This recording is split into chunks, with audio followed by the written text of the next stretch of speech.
As a person who knows how to code, I always struggle with the idea of building something first before actually realizing if this is a useful app or if it's just something for myself. In reality, when you know how to code and you know how to use AI tools, creating something is the easiest thing possible, especially the MVP. And the standard for MVP is rising and rising every single day.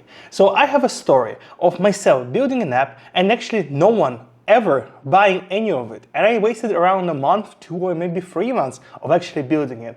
And in this video I will actually go through the things that you can do yourself in order to prevent this and to actually get to the real app that can be sold and actually is useful to some people, and you don't waste your time for the time that basically you can be paid for and spend time relaxing or having some other hobbies that you can do.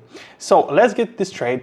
I again have programmed many different apps, and one of them actually being an app that was successfully sold, Curian.ai, which was an AI-based search engine based on Elasticsearch in your browser for your e-commerce or for any other database searchable queries. So what we actually have is how do we go from an idea of earning some passive income from your app and realization of it. So let's go into Excalibur. So what do we have here? We have a project that we basically want to make or want to start. And what do we want to do? We want to earn money from the project, right?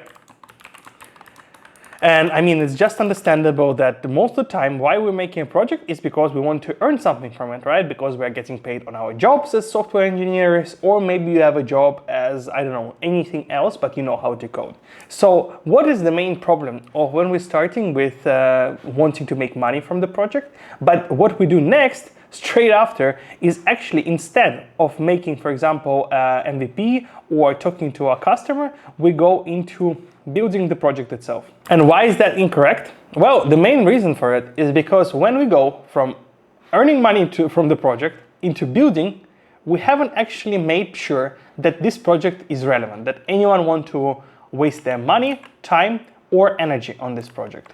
And why is that wrong? Well, because if you go like this and you actually waste time on building such a project, you don't know if there is a single person actually willing to spend money on the project. And the main reason is when you finished building your project and the moment when you started building your project is no different if you have no one to actually buy your SaaS application. Let's say that we're building something very easy, and something that most people do is, for example, email marketing platform. This is not a small task. Email marketing platform is something that nearly every single business uses, and you can, of course, if you know how to work with AWS, use their system and pay very little money for email marketing and for email services. Most businesses don't, and what they do is they actually spend money on marketing platforms. So building one seems like something very normal and something very useful for businesses. But it can basically waste you 1, 2, 3 months, depending on how fast you build, with AI or without AI tools, to realize this project.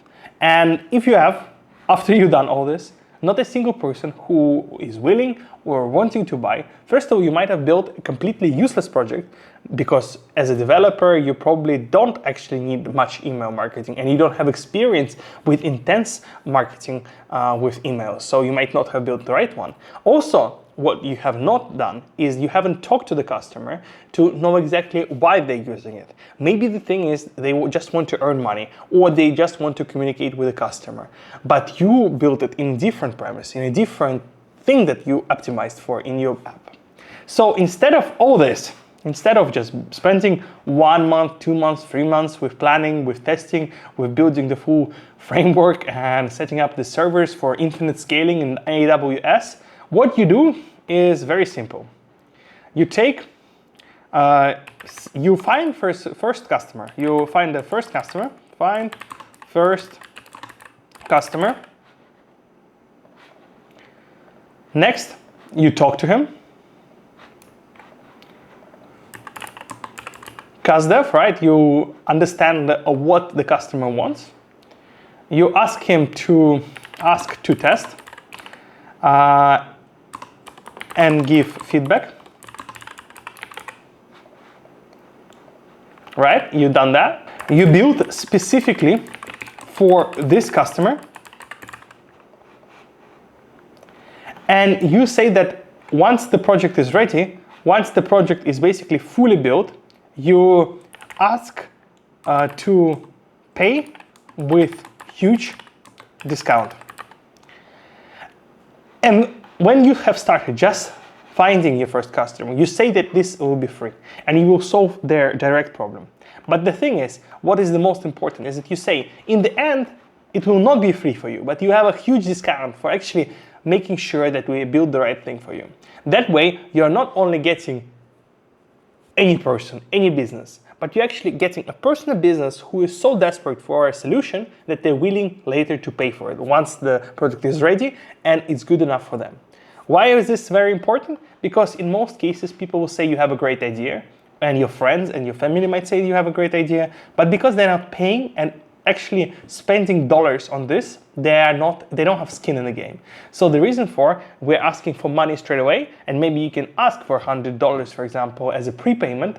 For example, when you asking to test and give feedback, you say, okay, give me $100 and I give you 2 years for free for this customer. For example, you actually make sure that this customer really wants the solution. That way the feedback will be direct, will be relevant, and they will not trying to be nice with you because they spent money on you. And why is this important? Because imagine you spend 3 months, and let's say if you work, let's say on your pet project, 50 hours per month, you're actually spending around 115 hours per 3 months, right, on building this project. And if we say that your pay, for example, is around, let's be generous, $30 per hour as a freelance developer, you're basically spending $4,500 away from yourself by just not spending it quality time by having your first customer. And I think it's very undervalued and very underutilized thing, because as a developer, you always have the feeling that you see something, you have an itch that you want to scratch, you build something, and then the last thing, no one wants it. Or worse of all, everyone tells it exists for free. I mean, it's a comical thing, but it actually happened to me a couple of times. So I think it happens to many other developers as well. And so I would suggest, instead of actually doing all this, spending $5,000, $10,000 of your own time, or maybe your friend's time, if you don't want to learn, but actually earn money, you go from this. And of course, if you want to learn and you want to learn how to program, become a better developer, don't worry whatever I said. This is not relevant for you. What you do is you just build. If you actually want to learn, just build if you want to learn. Because if you actually don't build and you waste time on talking to your customer and everything else, your coding skills are not improving. You're basically wasting time on something irrelevant or something that you're not supposed to do when you're just trying to learn how to code, or you're trying to improve how to code, or you're trying to get better at coding. So make sure if you want to learn, just learn to code and build your project. And in reality, what matters at the end of the day, even if you went through this, is experience. So don't worry whenever I say that you have to do it this way, or everyone tells you that you don't have to do it this way. What is important is how you feel, what you want to achieve, and what is the end goal. If it's just for learning, if it's just for experience, go for anything. Try as many things as you want. But if it doesn't work for you, make sure to go through many frameworks. Make sure to talk to your customer first before wasting time on and your energy on actually finding excuses and finding different ways to build your project without talking to your customer. Thank you for watching, and if you like this video, maybe you will like this one on why coding is sad and boring.